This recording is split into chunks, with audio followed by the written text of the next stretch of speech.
Hi everyone welcome करुछु मोर एक new mini vlog को।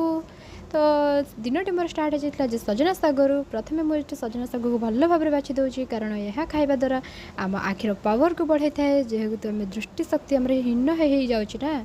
तो मु खाइबा सह मु तो एका खाइले हम ना आपण मैंने भी खातु देखिए आपन देहर भरपूर विटामिन भरिक रहिबो।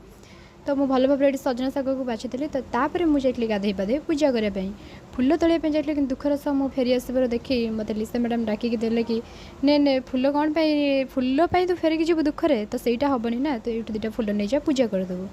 तापर मुझे घर ठाकुर पूजा करने घर बहुत भल भाव में ठाकुर पूजा करदेली।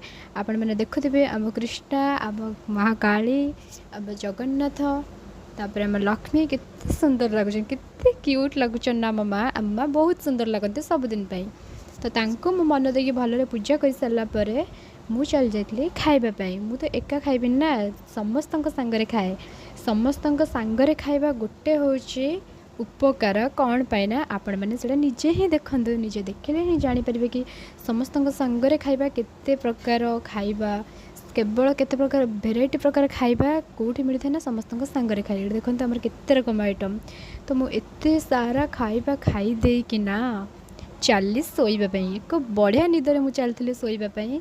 तो आज एतिक वीडियो रही नमस्कार जय जगन्नाथ। आपण मैंने बहुत मात्रा मो वीडियो को सपोर्ट करंतु डू सब्सक्राइब एंड लाइक।